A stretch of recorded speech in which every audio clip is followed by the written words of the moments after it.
Hello everyone, Mr. Happy here, and welcome to Mondays with Mr. Happy, aka Mr. Happy Mondays, the weekly Q&A show where you ask me questions and I answer them. So first up, little videos down here at the bottom. Again, mostly parts from Final Fantasy Count-Up, but I did make a video for the Moonfire Fair, and I am going to be making a video on Mobius Final Fantasy. I ran into a ton of issues with Mobius Final Fantasy. I put it on BlueStacks, and people sent me the guides on how to set it up because it doesn't work automatically on most of the emulators. So I started using those guides, and now my BlueStacks won't even open. I have to fresh reinstall it and basically factory reset my BlueStacks. I tried, I tried Nox. I tried, not Andy. Andy is the only one that actually worked, but it ran the game like complete shit.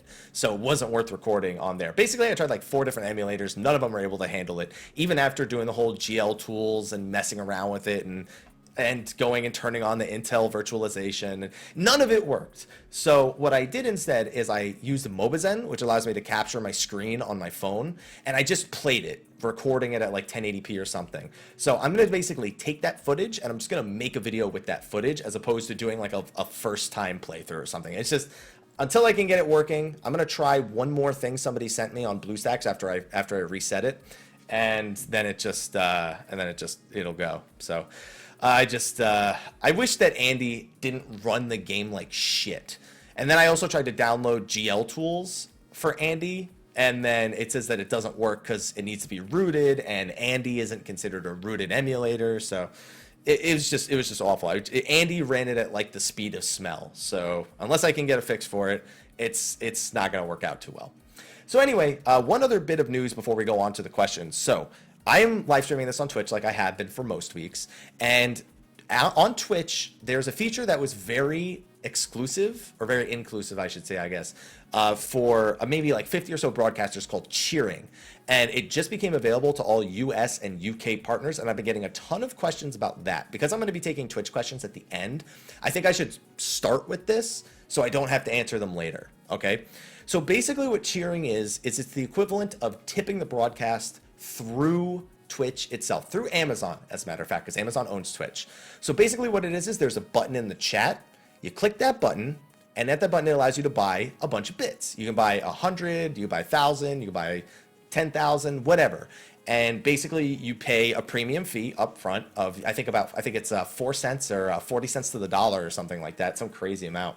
And then you can use those bits in the chat. You use them as emotes, and if you use more of them, if you use enough of them, you have a little badge next to your name that goes up to show your dedication to that broadcaster. For example, there's like a red badge if somebody's overall, over the course of all time, has tipped like 10,000 bits. And the broadcaster gets 1 cent per bit. So 100 bits is $1, 1,000 is $10, 10,000 is $100, etc. The big difference, a lot of people have been asking me, what's the difference between this and tipping the broadcast normally? Well, for one, it's built into Twitch, which is probably the safest way to have it done. It means that there's no chargebacks for the broadcaster, which as a broadcaster on Twitch is always a huge fear that someone will tip something to PayPal and then charge it back. It's not as much of an issue as it used to be, but it is still a legitimate fear that a lot of people have. Another thing is that it has Twitch integration. So it's a flashy little emote in the chat with a number next to it. You get the little chat badge so people can recognize how much you've supported the broadcast. But the biggest difference is the shift in who's paying what. Normally, the way that tipping a broadcast worked before bits was you tip the broadcaster $1. Let's just say that. And the broadcaster will pay a PayPal fee based on that dollar. I think it's like 32 cents plus 3 cents per dollar. So at like $2, it would be 38 cents. And then at $3, it would be 41 cents. And instead of the broadcaster paying that, the person using the bits is paying that fee up front. But they're not paying a PayPal fee. They're paying that like 40 cents per dollar fee that Twitch or Amazon has put onto that. So it's shifting a lot of the payment from broadcaster to tipper, and on top of that, with all the extra little flair that it comes with, it's something that's a little bit easier for us to track, and also just gets paid out through Twitch as well. So like I don't have to go through PayPal at the end of the year, calculate how much was tipped, how much was taken out by PayPal, if that's going to be reflected on like 1099s or something. There's a whole lot that goes into the end of the year when calculating tips. On top of that, there's also the controversy that it costs more for the tipper than it would for the broadcaster. And that's true. Like, that's why I've left all options open over on my Twitch channel. I don't want people to feel like they're forced to use cheers, as much as I personally prefer receiving tips to the stream through bits, just because it's easier to keep track of, like I said, at the end of the year. And the little emote is nice. And also you could take $1 and go a lot farther with it. You could buy 100 bits and tip them 5 at a time and do it for like the entire day, as opposed to just, hey, here's $1, now you'll forget about it in 10 minutes maybe. Like, you know what I mean? There's a lot of benefits to it. It's just that, yes, it will cost the tipper more per dollar than it would cost the broadcaster to pay that PayPal fee. And on top of that, there are programs out there that can allow the tipper currently to take on the PayPal fee. I think Twitch Alerts actually does that, where you can say, hey, I'll pay the PayPal fee so they don't have to.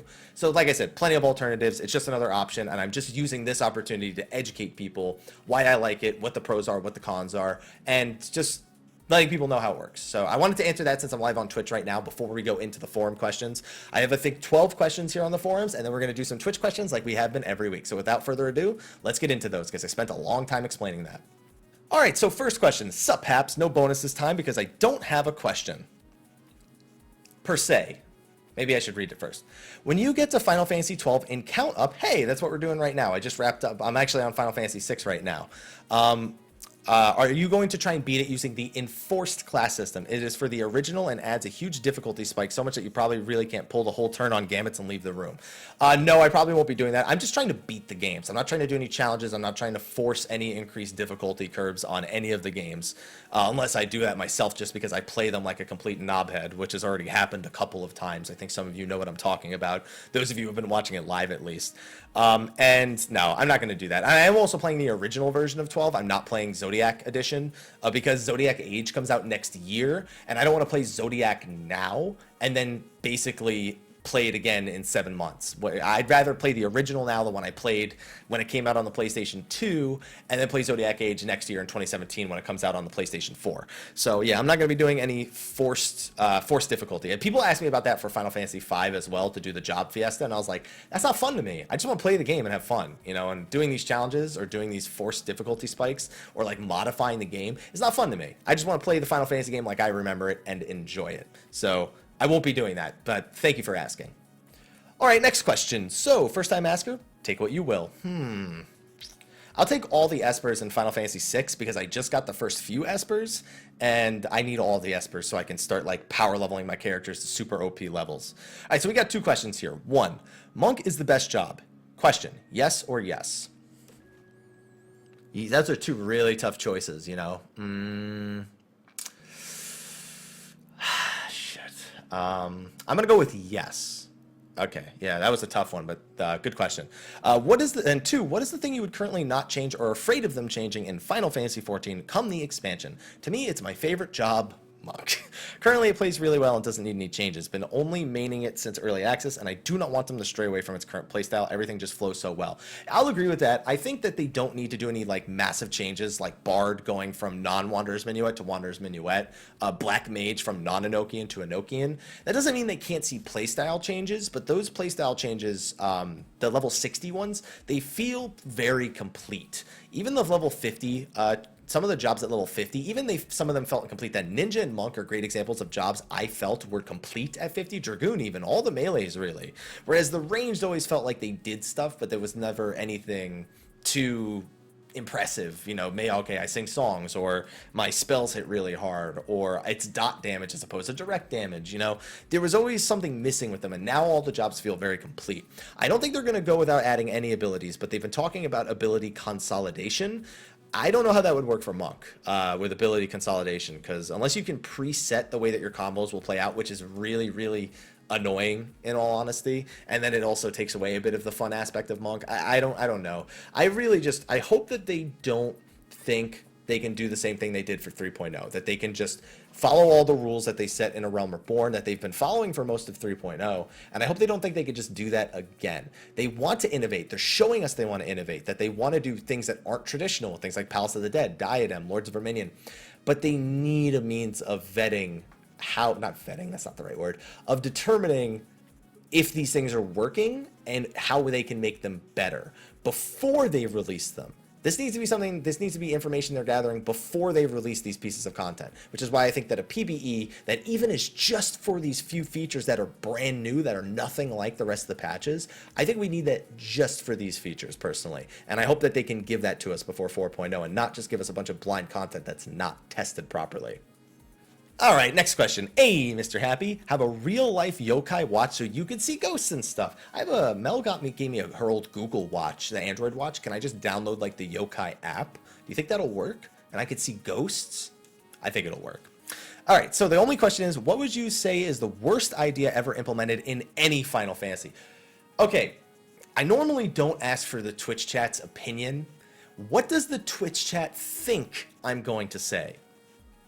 You know what? I don't even need to wait for you. Final Fantasy II's leveling system. Easily the worst implemented idea. The only thing that is anywhere close to that is the draw system. It's Final Fantasy II's entire leveling system, and then Final Fantasy VIII's draw system. In theory, the junction system, fantastic idea. The execution, awful. Just my personal opinion. Obviously, you don't need to do all that drawing. Triple Triad makes the game a complete joke if you do it properly. But Final Fantasy II's leveling system, and then third behind that is MP charges, but I can kind of get past MP charges because Final Fantasy III does MP charges and it doesn't feel that bad. Because you have so many casts of them that it just never feels like you're really being held back, in my opinion. So there you go. Those are my top 3 least favorite things in Final Fantasy. Final Fantasy II's entire leveling system, Final Fantasy VIII draw system, and then the MP charge system that's used in multiple games. But it's less forgivable in the earlier games and more forgivable in like the remakes of the later games. All right, next question. Hey, Haps, how you doing? I'm doing all right. How you doing? As a bonus, have credit for all of your missed 14 dailies this week, one step closer to finishing that anima weapon. I appreciate that because with Count Up, I've just been enjoying the hell out of Count Up. And even though I have fun when I'm logged into 14, I feel that like need to keep playing Final Fantasy, like the single player ones through. Like, I'm itching to do it. The only thing I'm going to quell that itch for is No Man's Sky this week because I am looking forward to that. I'm looking forward because I want to know if it's like that. I think it's going to be like that. It's a mystery. It's either going to be amazing or it's going to completely flop. To be honest, Subnautica, the game that reminds me of No Man's Sky the most, amazing game. So No Man's Sky could basically be the Sky version of Subnautica if it comes down to it. And I hope that is what it accomplishes when No Man's Sky comes out this Tuesday. We'll be playing it on the PlayStation 4. Anyway, as for the actual question, at the time I'm posting this, you're starting Final Fantasy 4. Dude, I just played 6 or 7 hours of Final Fantasy 6. We are moving really fast here with Count Up. So, my question this week, what are your favorite moments from replaying Final Fantasies 1, 2, and 3? Also, at your current pace, can we include Final Fantasy 4, since you'll probably be finished with it as well? You know what? I'll include Final Fantasy 5 in your question as well, because I finished 4 and 5 since you've asked this question. So, Final Fantasy 1 favorite moment was probably... Oh, that's a tough one. I can definitely remember 3, my favorite moment. Final Fantasy 1... My favorite moment was probably, and I say this as favorite moment, the Ice Cave. Like, going through the Ice Cave has been a nightmare every time I've ever played Final Fantasy 1. But this time, it was just hilarious. That's all it was. It was like, I cannot believe I've gotten jumped a bajillion fucking times by these goddamn dark elves or wizards. Who cares? It's like, oh, first strike. You've been ambushed. Fire 2, fire 2, fire 2, fire 2. Goodbye. Go fuck yourself. Okay, Final Fantasy 1, that's definitely my moment. Final Fantasy 2, two-shotting the last boss with blood swords, because blood swords were completely ridiculously overpowered, and I had 2 of them because I was playing the PlayStation 1 version, so that was easily my favorite moment of Final Fantasy 2. Final Fantasy 3 was the Derp Dragon. So the Derp Dragon is the salamander boss at the Fire Crystal, and the reason why that was a favorite is because I had been doing pretty well in the game up to that point, and I was like, oh, this boss is going to be easy, and I'm just going through and I'm beating him, whatever, and then all of a sudden I'm dead because he double fire breaths me, and I'm just like, what? Hey! Hey! What? No! That's a fucking asshole. Final Fantasy 4 is hard because the Final Fantasy 4 version I played through is the PSP version, and it was a joke. Like, I've never had an easier time playing a Final Fantasy game. There was only 2 points in the entire game where I even remotely came close to dying. And one of them was, I think, against Zeramis, and the other was when I tried to go to one of the castles really early on. I think it was I can't remember the name of the castle. It was like Kazu or Nazu Castle or something. I can't remember the name. And I opened the chest and I got murdered. When I went back into the castle, though, this was my favorite moment, was probably, and as you can tell, I like getting my ass kicked because those have been all my favorite moments. My favorite moment there was when I was about to die and I was like, I have Break as a spell. Isn't Break really good in this game? and I used break, and I instantly killed all the enemies, and I got out of there. And I managed to do that to all the chests without saving, and I managed to complete it. Thank the Lord. I think I also got ambushed by an egg in Final Fantasy IV, like in the last dungeon. I think you can get ambushed by eggs, or near the last dungeon. That was ridiculous. It was either 4 or 5 that had happened. I actually don't remember. And then Final Fantasy V, once I had beating Exdeath, because every time I fight Exdeath in Final Fantasy V, I always do it at a very low level. I was only level 37 when I beat Exdeath this time.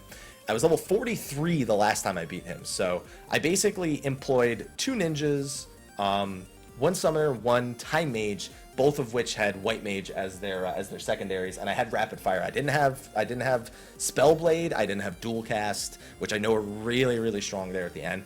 And beating him at that low level was a lot of fun. I had to employ a very specific strategy that's probably very similar to what strategy most people use if they're not cheesing Exdeath, and that was great. That was a really high octane moment for me. And apologies on the Twitch side. We probably just had a few dropped frames there. It seems like the connection is hiccuping a little bit over to Twitch's server. But anyway, those were my favorite moments for Final Fantasies 1 through 5. 6, I don't have a favorite moment yet, but I'm sure I'll have one for you next week. All right, next question. Hey, Haps, first-time asker, long-time viewer. First of all, I'd like to thank you for your time and all the hard work you put into this, and sorry for my English. I don't know, your English seemed perfectly fine there. Maybe it'll... Listen, I've been speaking English my whole life, and I can barely speak the language. You seem to be doing fine. Anyway, so the question is going to be long, but I really want an elaborated answer. Okay, so please take the time to read it and understand it. I have a problem, and I've been thinking about it for more than 2 months, and I don't know which class I should play as my main play equipped for 3.4. I would like to add that I'm the kind of person who likes to optimize and be as effective as possible. I'm in the top 10 worldwide on FF logs on my main job in Midas Savage.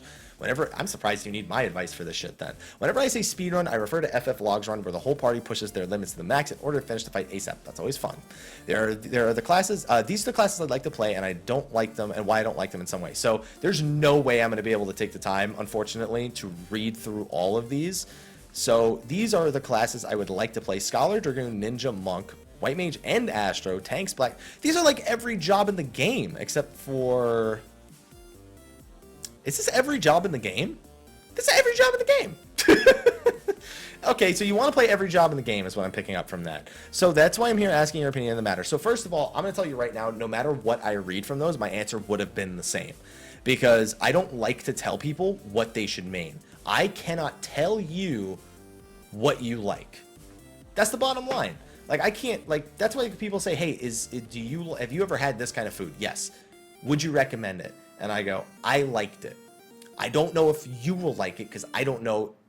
You may or may not like it. I can't tell you. I can't force you to like something.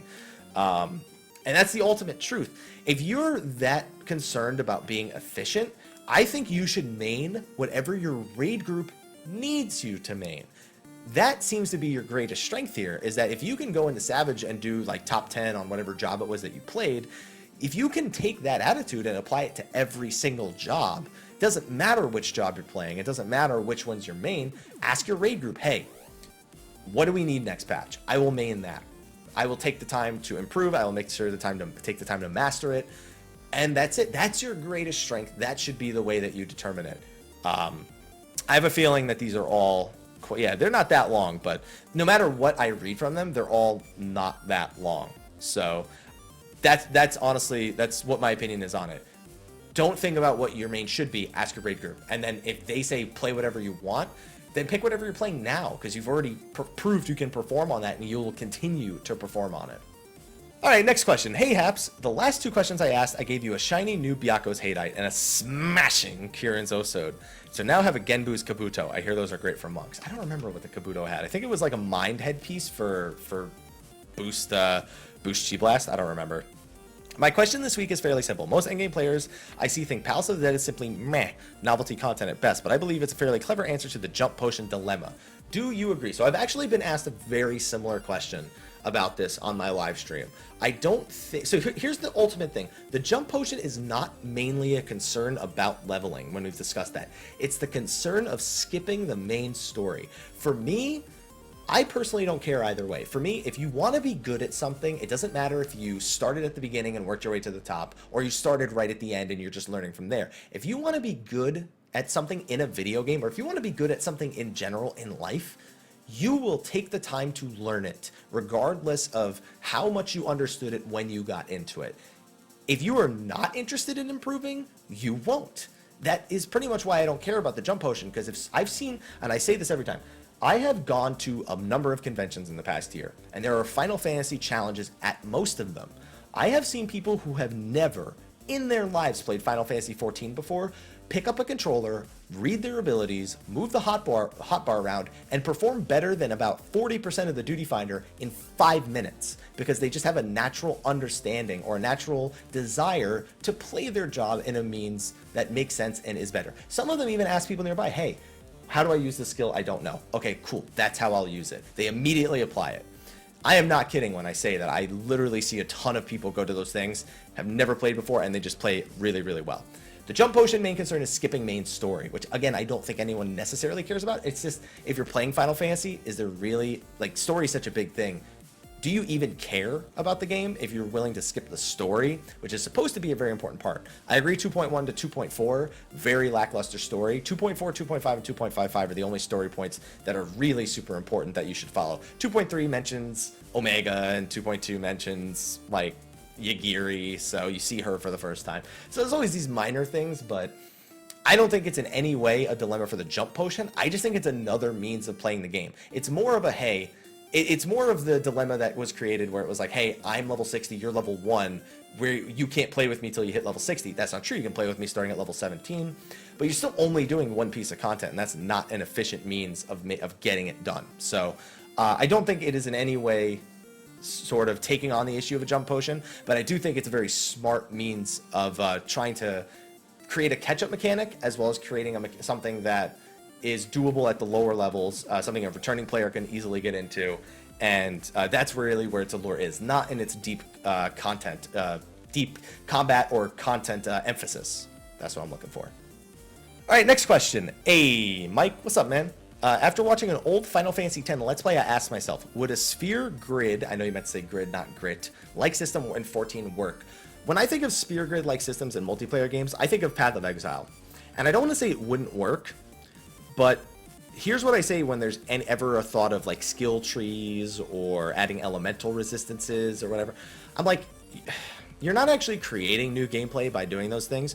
You're creating an extra preliminary step to get to that point. You're not enhancing the gameplay, you're enhancing the preparation feature. So when it comes to this, ultimately, whatever is the best will be what people are told to use. And if you do not use what is the best, you will be given a ton of shit. I mean, we see that in people's rotation in level 30 dungeons. Imagine at level 60, if we had a sphere grid and you were the fucking dragoon who went down the goddamn dexterity thing because you thought it gave it more crit, or you're the paladin who went down the parry section of the sphere grid. People are going to laugh at you. People are going to not play with you. People are going to ridicule you, and it's not worth it because you haven't created a new gameplay opportunity. That guy isn't correct for going parry because parry just sucks. Unless parry is good at that point, and he's choosing between going a parry paladin versus a crit paladin or something like that, it doesn't actually create gameplay opportunities. Same with elemental resistances, in all honesty. It doesn't create gameplay opportunities. It just creates a decision you need to make beforehand on what spell you cast. That's all it does. You're still ultimately playing the job exactly the same way, just with a different spell. So I do not think it would benefit Final Fantasy XIV in any way. All right, next question. Hello, mister. Nice and bolded right there. Sorry, it sounds like my throat's getting a little raspy. Do you think the next Final Fantasy XIV raid, now I'm definitely losing my voice, should only have one difficulty and everyone should just get good so they can complete it? What do you think are the pros and cons of having two difficulties? So, I remember when I thought they should go back to one difficulty, and I stated that. And the number of responses of people I saw that loved the fact there was a story mode was really high. After that moment, I went, clearly I didn't understand the community. I listened to the people who are the most vocal about it. And I didn't actually get sort of a census idea of how having two difficulties is beneficial. I think going from releasing the harder difficulty first and then releasing a story mode later, I think that's still the smarter way of doing it, as opposed to having two difficulty tiers. If anything, the lower difficulty, my biggest problem with it is that it has gear in it. If it didn't have gear, there wouldn't be as much of a need for a forced item level jump. And on top of that, it means there's no reason for me to go in there and farm it over and over again. You're not forcing me to go in there and farm it over and over again. If you want to make a weekly reward maybe for clearing all of them, as opposed to just like different rewards for clearing each one, that I might be okay with. But I think just the idea of going in there and killing this boss 10 times to get your drop, and then going in the Savage and having to kill him again, but he's slightly harder, it's that repeated having to fight the boss repeatedly, but he gets a little harder, that I'm not a big fan of. So I think that instead of having one difficulty, release the harder difficulty first, so that the people who want the story early can get the story early. Don't make it have more story, don't make it have anything enhanced, but make it just the story fight. You know, that is the story. But then later, release an easier mode that is technically the story mode, and it's just there for people who want to enjoy the story later. Give it some sort of, like I said, weekly reward for clearing all of them. That way you can keep the queue times going for anyone who wants a story later. I think that would probably be the best bet for us to go there. But I definitely see the benefits after that discussion I had earlier of having 2 difficulties, and I think there would be a much bigger riot for going back to 1 difficulty than there would be for keeping 2 difficulties. All right, next question. Hey, Haps. Dude, this guy's a long name. I'm cool with that. He's got 13 posts on our forums, too. Nice. The last paragraph is a question. If you want to skip to that, I won't blame you for passing over this because it's a bit long and not really a question. It's more analysis of Palace of the Dead. Maybe it will be beneficial backdrop if you wish to discuss the topic further. So I see there's a list of pros and cons here, which I've definitely looking over them, glancing them very quickly. There are some great ones here. Quick queue times. The fact that we're weeks past Palace of the Dead releasing and the queue times are still maybe a minute for most floors is fantastic. That is more longevity than a lot of people gave it credit for. Materia 5, another great reward. The weapon that people can work on at early levels, great reward. Compared to Anima Grind, it's a much easier way to get a higher item level weapon. Great. Although you said 135 instead of 235, but I won't hit you too much for that. So the question is actually, I got a 28 upgrade and a 29 upgrade, both on the same 1 to 10 level part of the dungeon once. I didn't think that was possible, and I never ever got it out of an ordinary upgrade like that before. Have you heard of this happening? So first of all, that was possible prior to the hotfix patch that happened a couple weeks ago, but it's a lot more possible now. I know a lot of people who have gotten to 30/30 after the recent patch that boosted the upgrade rate on the earlier floors. And also don't forget that the 50th floor gives you a guaranteed upgrade now. So yeah, no, it's absolutely possible. It's not a bug. And in fact, they made it more possible in a recent patch. All right, next question. Hey, Mr. Haps, how you doing? I'm doing all right, man. I'm doing all right. Thank you for asking. Hopefully you're doing well also. I have a few questions for you this week. Don't worry, they're short and sweet. All right, if you say so. 1, do we know what the next tier of Alexander will be called? So here's the thing. Gordius and Midas have a direct relationship to Alexander himself. I believe that Ethis thought that the last name was going to be... Ethis made a video about what he thought the last name of Alexander would be. Since I'm live streaming this on Twitch, I'm sure someone will bring it up. But yeah, they all follow each other. They all follow history. So there was a relationship between Gordius, between Midas. One was the other's father. I just don't remember if he thought that the final was going to be like the name of the queen's name or something. Or if they thought that he was just going to be called Alexander because it's Alexander himself at this point. So I don't know, but I know that Ethis definitely had a theory about that. 2, do we have any idea when the next live letter is? August 27th during their 14-hour broadcast. We don't know the exact time yet, but we know that that's going to be the next live letter. 3, okay, let's say for the sake of this question, we get new level 61 to 70 traits in 4.0. Would it be considered OP if they gave Warrior a trait that got rid of the pacification from Berserk? Not really, because if you have a Bard in the party, that's like the only thing they use Wanderer's Pain for. So, I mean, that's like get a trait that just does that instead. But then all of a sudden Wanderer's Pain is very much less useful unless they want to force situations where it's useful more and more. No, it's not really overpowered. It'd be like whatever. Just eventually it's okay. If anything, I'd be like, but I want TP for 5 seconds. And then you go Deliverance and you have all the TP in the world, so no one gives a shit anymore. So no, it wouldn't be that OP. All right, next question. Hey, Haps, what's happening? I get it. Never mind, he didn't even make the joke. This is a Final Fantasy XIV question about appearance. I'm just going to let you know right now, I'm very colorblind. So appearance is going to be probably the worst topic to ask me about. I don't know if this has ever been asked before, so I'm just going to ask you, do you think there will ever be a wardrobe system similar to WildStar, or similar to like 90% of the other MMOs that have come out at this point? Okay, so it's not actually about appearance. It's more like about the Glamour system itself, where gear you obtain in general can be glamored onto your gear without actually having it in your inventory. Dude, I would kill for them to figure out that the technology out there for this already exists. They better. At some point, this is something that they honestly need to do at some point, because they can't use this The Glamour system right now is one good thing about it is it creates a market for Glamour, because people creating Glamour prisms is it's a very good market. It's a market they wanted to open up to people, like, hey, let's make this and let's make it so people can make money off of it in the game. Fantastic, great. The only problem with that is that it's stupid. In my opinion, it's just not a very good system for Glamour in general, because it's just so much hassle to just be like, hey, I want to wear that shirt over this shirt, but I don't want to have to actually have that shirt on me to wear it over this. Yeah, and it also destroys your inventory space. But we are getting a lot more inventory space next expansion, so we'll see what actually happens. But yeah, I hope. I don't think it'll happen anytime soon, but I'm hoping for that wardrobe system, my man. All right, next question. I think it's this and one more question, then we'll take some questions from the live Twitch chat. Hey there, Mr. Happy. Hope you are doing great today. A couple of questions for you if you have the time. I do have the time. Thank you for being concerned about that. One, I have been interested in trying out Savage as a summoner. Having no experience with those raids, would be wise to start at Gordia Savage. No. You're not going to find anyone to do Gordia Savage with. You might queue up for it in the Duty Finder, but that's not going to go well for you, man. The hardest thing about getting into the raid scene right now is actually getting into the raid scene right now. It's just because if you don't have any experience, you pretty much have to be willing to join a raid group that says that nobody has any experience, and you have to not get frustrated with them. And even finding groups that do that's very difficult, because a lot of people who want to raid have moved to specific servers like Gilgamesh in order to even accomplish that in the first place. So without creating friendships or relationships with other people, it's very difficult to get your initial into the raid scene.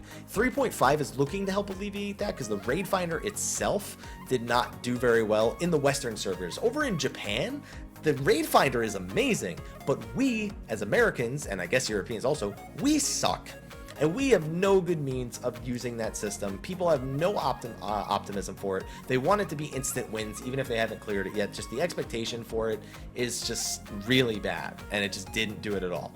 3.5, they're finally going to give us the ability to chat cross-server, to queue up for raids cross-server. They're even going to be giving us, they say, a phone app that allows you to talk to your link shell and free company mates when you're not even logged into the game, so while you're at work or something, to increase the social aspect. And I assume you'll have to be paying for a sub at the time to do that.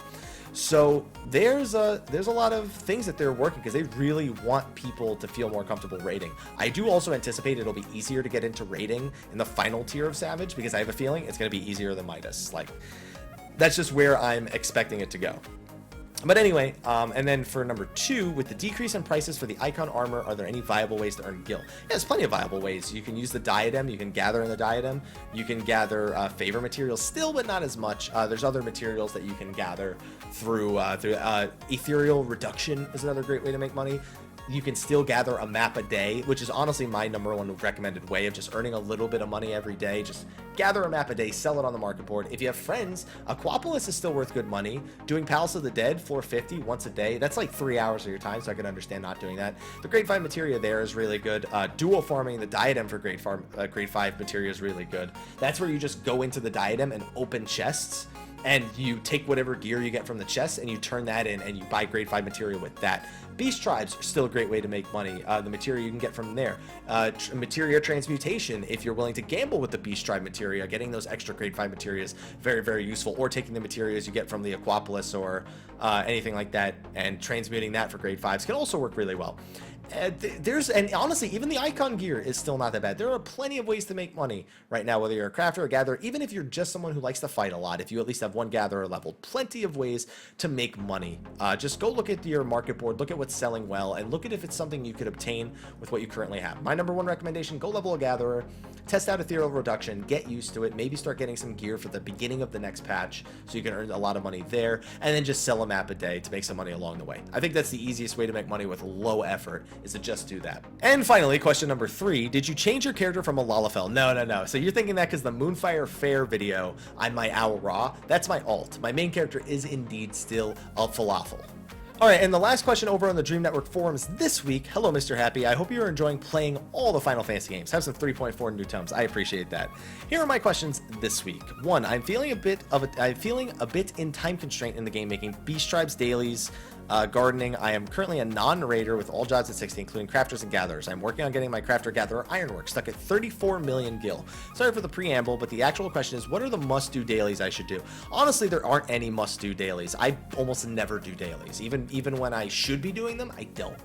it's, you look at the rewards and you go, what rewards do I need to get to the next point? We were just talking about some ways to make money. Taking the Beast Tribe materia from the Realm Reborn Beast Tribes and then using it to transmute into grade 5s is a great way of getting grade 5 materia for either melds in the next patch or for selling them now to make gil. So I consider Beast Tribes a pretty high priority, but I don't do a whole lot of daily activities, so I may not be the best person to ask for that. Two, I'm leveling my Chocobo, level 15 so far. That's pretty good, man. Mine's only 12-ish, rank 12-ish. Besides stable trainings and challenge log, is there any efficient way? So what used to be a really good way to level your Chocobo was you would go to the place where Odin spawns. Not where Odin spawns, but lore-wise where Odin, Earth's Fount. There we go, Earth's Fount. Or Earth's something in the South Shroud. It's in like the bottom right corner of the map. Earth's Fount is the name of the actual fight. Earth's Gift? Earth's Fountain? Is it Earth's Fountain? Maybe? I don't know.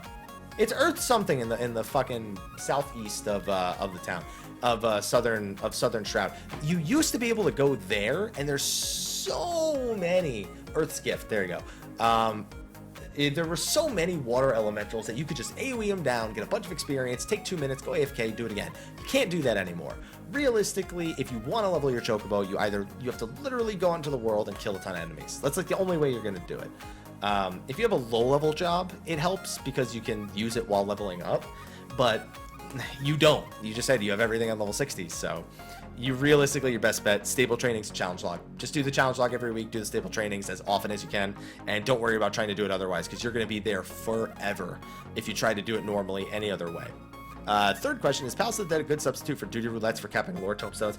I don't find it to be as efficient, but in terms of the number of total rewards and how useful they are, Palace of the Dead is very good. Working towards a 235 weapon, getting the grade 5 materia, getting any Glamour and potsherds, really. You can't level earlier jobs if you're getting lore tombstones though. So yeah, if you are using those other rewards, it is very good, but it depends on if you enjoy it more. If you enjoy it more, then yeah, it'll be a better way. If not, I wouldn't do it just for the lore tombstones personally. 4, which power posing ranger would you like to be? Take a guess. That is the dab. As Black Ranger pose A and B. Let's do it again. 1. Although honestly, they just do this. I dab. Just dab for it. There you go. Okay, and 5, if you had to pick a flying mount or ground mount minion for a warrior, what would they be? Raubon, dude. He might have a sword, but that guy's way too manly. Just give that man an axe at some point, please. Just give Raubon a big old axe and just take him off the leash. He will go wild on people, trust me.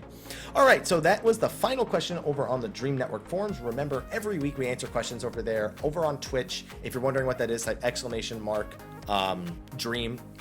I believe it is, or it's !Dream Network. One of the two will take you to the website. You go to the forums, you go to the Mrhappy1227 section, you ask questions there, and I answer that every week. But what we've also been doing lately is we've been taking a few questions from the live Twitch chat. I have time for 1 or 2 maybe. So let's get right to that. I'm going to look for the questions right now. Ask away.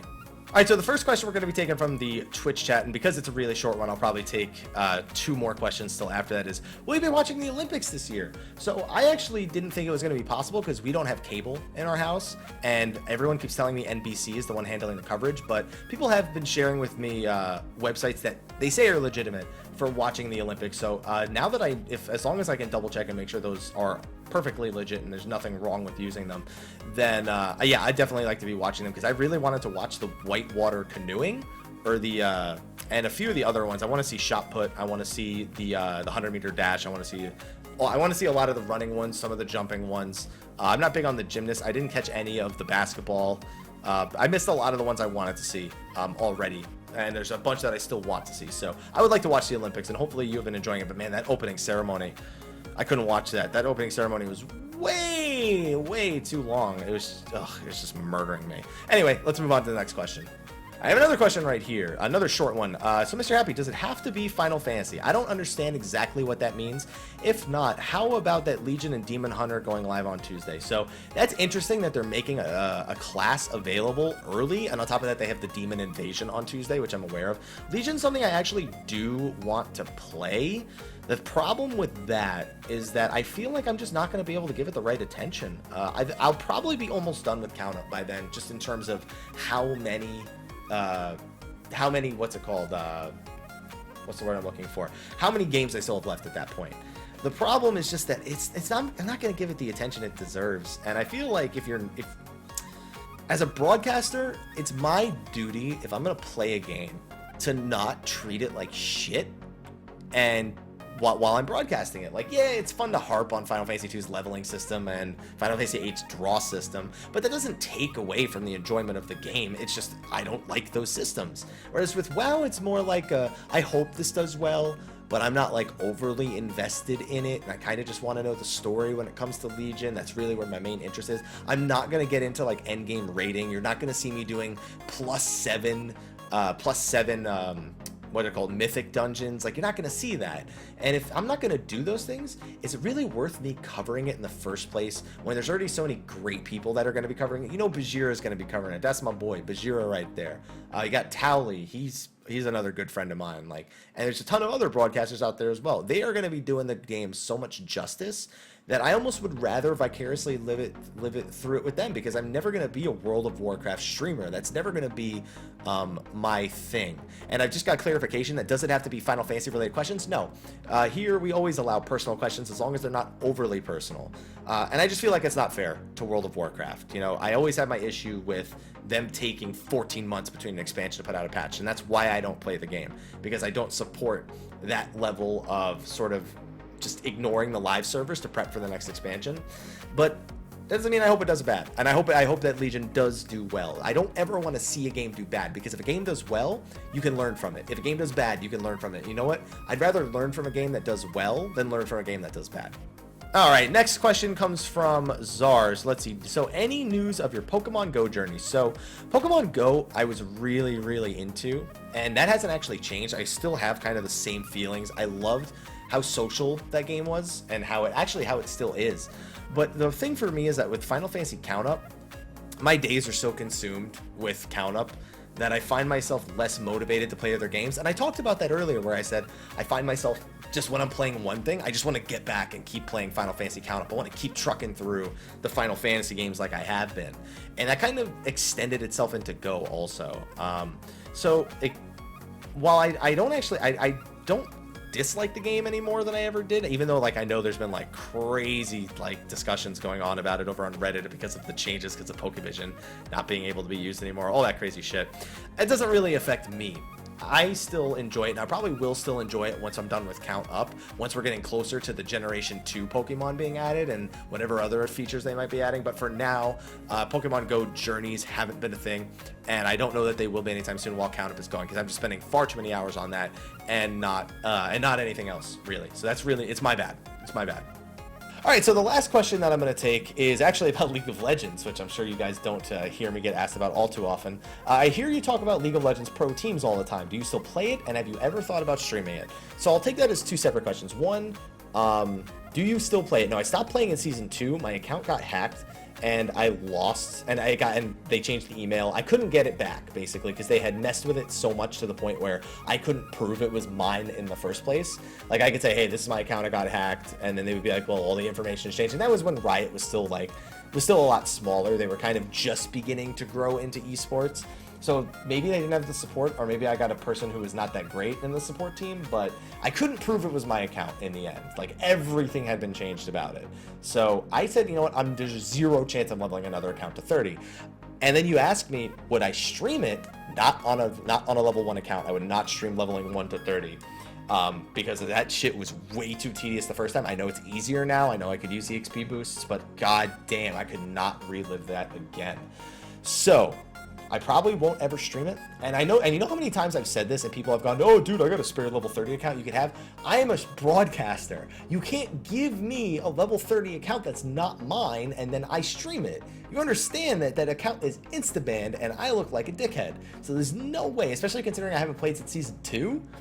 I follow the League of Legends professional scene and I can talk about it with some knowledge. I follow mostly NAEU. Very rarely do I ever have the time to watch LPL or LCK or any of the other regions unless they're being highlighted in the middle of the day. but I enjoy it. I find it entertaining. But you know what else I find enjoying? Dota 2. The international is going on, so I love the international, especially last year where EG took it home. Honestly, Counter-Strike is immensely entertaining for me. I love watching Counter-Strike whenever I have the time. Fighting games, I love watching Ultimate Marvel vs. Capcom 3 and Street Fighter. Street Fighter 5 was fantastic recently, although I definitely love the Cinderella story of what's his name, getting to from the losers bracket to the winners. Chris G, that's what it was. Yeah, Chris G getting from the losers bracket all the way back to the finals for EVO recently. That shit was crazy, and I had so much fun watching that. So, and then I watched that dude say, "You're not going home till you beat me," and then get taken off stage by the police. That was a lot of fun. But anyway, I mean, I just don't expect me to stream it anytime soon or ever, because I don't want to level another account to 30, and I would never accept someone to give me a level 30 account.